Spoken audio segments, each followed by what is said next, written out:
ရေးထားတဲ့ကျမ်းစာလိုင်းတိုင်းကျွန်တော်တို့လိုက်ရှောက်နေတာပါရှင်လုကာထဲမှာပါတဲ့ကျမ်းစာတွေပါ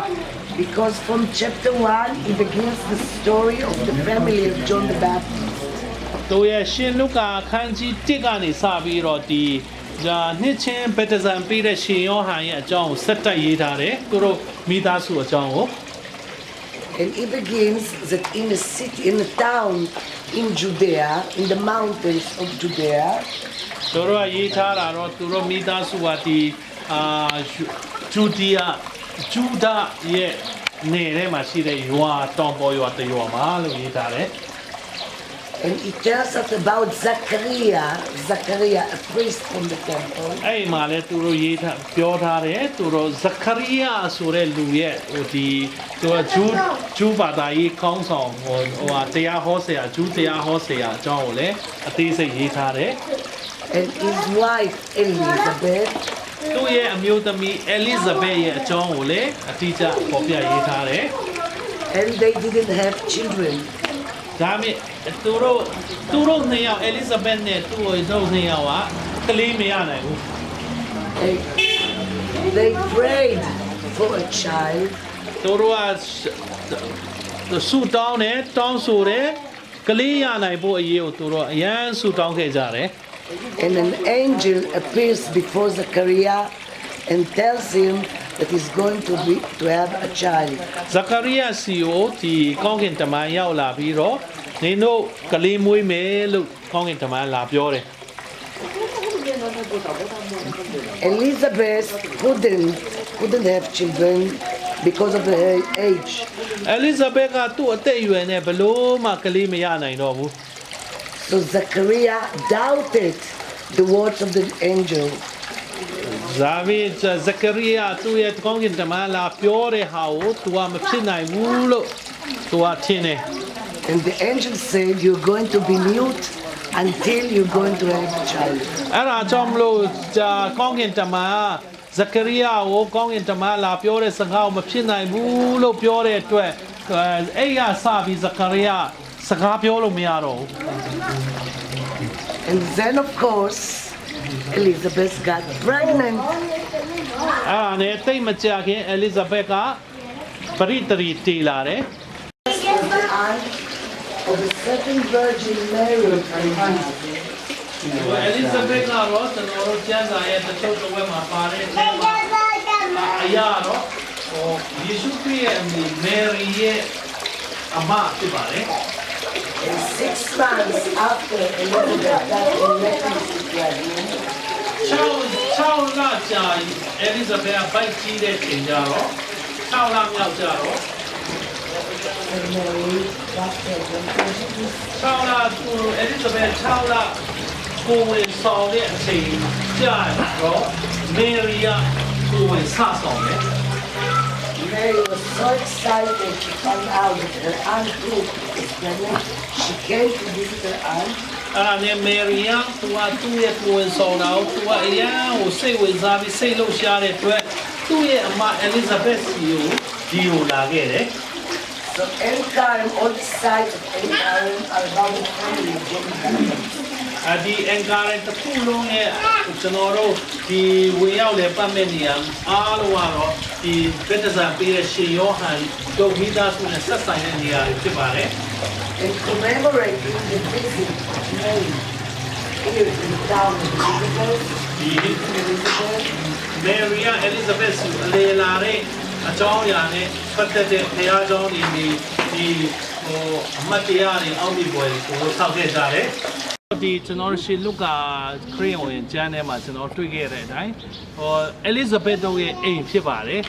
သူတို့ Elizabeth တို့ရဲ့အိမ်ဒီဘုရားကျောင်းကိုသူတို့ကပထမဆုံးဒီဘုရင်မလာပြီးသူတို့ကလာဆောက်တယ်ဒါပေမဲ့သူရှင်ယောဟန်မိုးတဲ့နေရာကြောင့်အောက်မှာရှိတယ်အဲ့ညာလည်းကျွန်တော်တို့သွားမယ်ဒါ Elizabeth တို့နေခဲ့တဲ့အိမ်ဖြစ်ပါတယ် So what you see here on the gate, you see Zachariah and Elizabeth. Zachariah wear clothes of a priest and a hat with horns like a priest. You can see it. ဒီမှာတွေ့လိမ့်မယ်ဇကရီယာဒီဘက်ဇကရီယာနဲ့ဒီဘက် Elizabeth ပုံဖြစ်ပါတယ်ဇကရီယာသူတို့ရဲ့ဂျူးဘာသာတရားဟောစရာဖြစ်တဲ့အတွက်သူ့အဝတ်စားဂျူးတရားဟောစာနဲ့တရားဟောစရာကိုအဝတ်စားဝတ်ထားတယ်ဒီဘက်ကတော့ Elizabeth ဖြစ်ပါတယ် Now, when Mary and Elizabeth met, okay, do you know what? What does she say? She's thanking for all the miracles that happens to her. So what is this prayer? No Oh, just a moment. Magnificat. The Magnificat. You know the prayer of the Magnificat? ဒီမေရီယာသူ့ရဲ့အမ Elizabeth နဲ့တွေ့ပြီးတော့သူနောက်ပြီးတော့မေရီယာသူ့ရဲ့ကိုယ်ဝင်ဆောင်အရန်ဝမ်းသာလို့သူကကျေးဇူးတော်ချီးမွမ်းတယ်အဲ့ကျေးဇူးစကားကိုဘယ်သူမှမမိသေးဘူးသူပြောတဲ့စကား And this prayer, the Magnificat, you'll find here on your right side ties with the prayer Magnificat in all languages. အဲ့သူပြောခဲ့တဲ့သူဆူတောင်းတဲ့ဆူတောင်းစာကိုကျွန်တော်နိုင်ရမှာဒါဘာသာပေါင်းများစွာနဲ့ရေးထားတယ်ဒါကြည့်ကြမယ် Over here. 你老不觉得是Elizabeth 6လပုံဝင်လွယ်ပြီးပြီမေရီယာခုမှစလွယ်တာလည်းဘိုက်ကိုကြီးတယ်ကျွန်တော်လောက်ရှိမယ်ထင်တယ်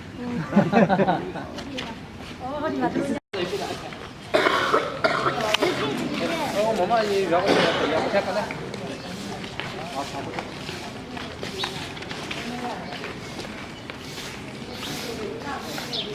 You know to eat the meal? ပထမဆုံးဒီနိုင်ရိုးမြို့ရိုးစောက်တဲ့လူကတော့ဒီအိုတမန်ဘရင်တူရကီဘရင်စောက်တာဖြစ်ပါတယ် 1640, 17th century. ရာ19ရာစုနှစ်တော့စောက်ခဲ့တဲ့မြို့ရိုးဖြစ်ပါတယ် And there are only 7 gates to the city. တစ်ခုလုံးမှာ gate ပေါက်ဝ9ခုရှိပါတယ် And to understand and to remember the old city of Jerusalem, I brought you a little gift for me. ကျွန်တော်ကဒီရောက်လာဖို့ကျွန်တော်ဒီကပိုပြီးနားလေဖို့ကျွန်တော်ကဒီလက်ဆောင်လေးတစ်ခုကိုယူလာပါတယ် This is the map of Jerusalem ဒါ for က you. Jerusalem ရဲ့မြို့ဟောင်းရဲ့ဒီပုံဖြစ်ပါတယ် For you. အားလုံးအတွက်ဖြစ်ပါတယ်လူကြပါမလူကြပါနဲ့ 我们这边。 ကျွန်တော်တို့ကပြောင်းပြန်လုံတန်းလို့လူကြပါလို့ပြောတာ I'll show and I'll give you. I'll show and I'll give you. ကျွန်တော်ပြပြီးမှအဲ့ဒီတခါနဲ့ခောက်ထည့်ဖို့မဟုတ်ပါဘူးကျွန်မပြပါမယ် The other side is the map of Israel. ညာဟိုဘက်ဒီပုံကတော့ Israel နိုင်ငံတစ်ခုလုံးရဲ့ဒီပုံဖြစ်ပါတယ် And here you have old city with the walls. ဒီဘက်ကတော့မြို့ကောင်းရဲ့တစ်ခုဖြစ်မြို့ရိုးရိုးတွေ့ရမှာဖြစ်ပါတယ် Here was Mount of Olives. Mount of ဒီဘက် Olives. ထဲကတော့တန်လုံးတောင်ဒီက And this is Mount Temple. Remember yesterday? ဒီကတော့ဒီမိမ့်မှန်တောင်ဖြစ်ပါတယ်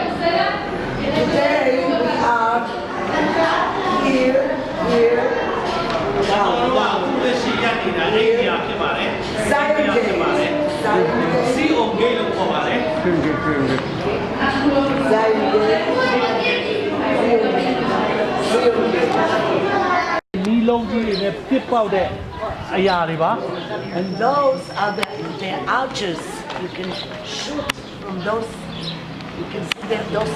very narrow openings in the wall. အဲ့အဝါနေရန်တူရီဂျီကိုရက်နေတယ်ဆိုရင်အဲ့အပေါက်အလာဝါနေစီစီလုံးနဲ့စာဒီပြလိုက်တာပါရန်တူရီကတော့မရအောင်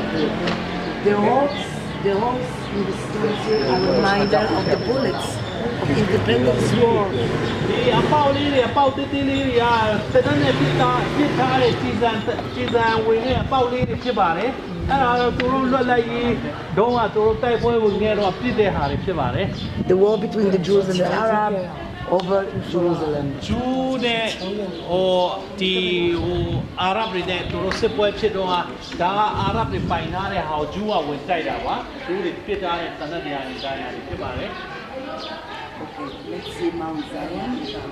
ဟိုအပေါက်လေးတွေကလည်းဂျူးတွေကဒီအပေါက်လေးကနေကွန်မန်ဒိုတွေဝင်ပြီးမှဝင်သိမ်းသွားတာမြို့ကို1969စစ်ပွဲမှာဒီမြို့ကိုဝင်သိမ်းသွားတာဣသရေလဒါဂျော်ဒန်နိုင်ငံ လူတွေကအဲ့ဒီမရိုက်နေတော့မရှိတော့ဒီပုံတွေပဲရိုက်ပြီးအကရိုက်တယ်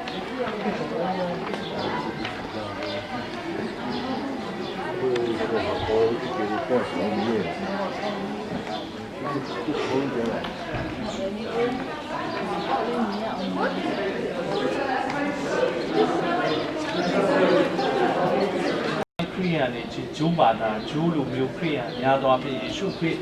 ဟိုမရှိတဲ့နောက်ပိုင်းမှာအများကြီးခရိယာဖြစ်လာတဲ့ဂျူးတွေပေါ့နော်အဲ့ဒါတွေကဒီစီယွန်တောင်ပေါ်မှာသူတို့နေထိုင်ခဲ့ကြတယ် They built a church called Haya Zion. They have to understand that the language that people spoke and wrote was Greek. So it was Jesus, Greek and Aramean. ယေရှုခရစ်ရှိစဉ်ကာလတော့သူပြောတဲ့စကားသူကယေရှုခရစ်စကားနဲ့ဘာသာနှစ်ခုပြောတယ်တစ်ခုကဂရိဘာသာစကားနဲ့တစ်ခုကအာမီနီးယားစကားအဲ့ဒီသူပြောတဲ့စကားနဲ့သူ့စကားနဲ့သူတို့ဒီမှာရှိခဲ့တဲ့ဂျူးခရိယန်တွေကသူတို့ဘုရားကျောင်းကိုစောက်တယ်အဲ့ဘုရားကျောင်းမှာသူတို့အိတ်စာသားတွေနဲ့ရေးတယ်ပေါ့နော် And Haya is saint. Saint for woman, Hayos saint for man. So Haya Zion is Zion. Zion is a woman, Zion, Saint Zion. သူတို့ကသူတို့ဘုရားကျောင်းစောက်ခဲ့တဲ့နာမည်ကိုအဲ့ဂျူးခရိယန်တွေကသူတို့ကဟာယာဇိုင်ယွန်ဟာယာဇီအွန်လို့ခေါ်တယ်အတိတ်ကတော့ဟာယာရဲ့အတိတ်ကတော့စိတ်တန့်ရှင်းသောဇီအွန် The Dormitio, this monastery, this church, the Dormitio, is built on the ruins of Haya Zion. ဒီဘုရားကျောင်းကြီးကတော့ဒီဒိုမီစီယွန်ဘုရားကျောင်းကြီးကတော့အဲ့ခုနကျွန်တော်တို့ပြောတဲ့ဟာယာဇီယွန်ဘုရားကျောင်းရဲ့အပျက်စီးပေါ်မှာထပ်ပြီးဆောက်ထားတဲ့ဘုရားကျောင်းဖြစ်တယ် So because the first Christian lived here, two traditions were attached to the mountain. One tradition was this is the place that King David was buried in. ကျွန်တော်တို့အစဉ်လာတိုင်းကျွန်တော်ဟိုကားစီရင်းဆက်တိလာတာဒီနေရာမှာပါပဲဟိုဒါဝိမင်းကြီးကတကြိုတာအုပ်ဘောသူ့အုပ်ဘောဒီမှာပဲရှိတယ် And according to the Acts, to the book of Acts, the Last Supper and the meeting of the apostles, of the disciples, was next to the grave of the King David. သူတို့ကဒီကျွန်တော်တို့ Exodus ကျမ်းစာထဲမှာကျွန်တော်တို့လာတဲ့အတိုင်းသူယေရှုခရစ်နောက်ဆုံးညကစားခဲ့တဲ့နေရာသူရဲ့ဒါဝိမင်းကြီးရဲ့အပေါ်ခန်းမှာလို့ပေါ်ပြထားတယ် So if the grave of David is where we're going to visit, the hall of the Last Supper has to be the second floor above the hall of the grave. ကျွန်တော်တို့ကျမ်းစာလာတိုင်းကျွန်တော်တို့တွားကြည့်ပဲဆိုရင်တော့ဒါဝိမင်းကြီးအုပ်ကိုကျွန်တော်တို့တွားကြည့်ရင်အဲ့အပေါ်ထက်အဆောင်မှာနောက်ဆုံးညစာစားတဲ့အခန်းရှိဖို့ရှိရတယ် So when Crusaders came and rebuilt the grave of David, they also built the hall of the Last Supper, and then to commemorate the event and the place where the Last Supper of Jesus and his disciples was built. ပရိုစက်တာတွေကဒီကိုလာပြီးသိတဲ့ချိန်မှာပရိုစက်တာတွေကဒီဒါဝိမင်းကြီးအုပ်ကိုပြန်လဲပြုတ်ပြန်လို့ပြီးသူယေရှုခရစ်နောက်ဆုံးညစာစားတဲ့အခန်းအပေါ်ထပ်ဆောင်လို့ပေါ်လာသူကထပ်ဆောင်တယ်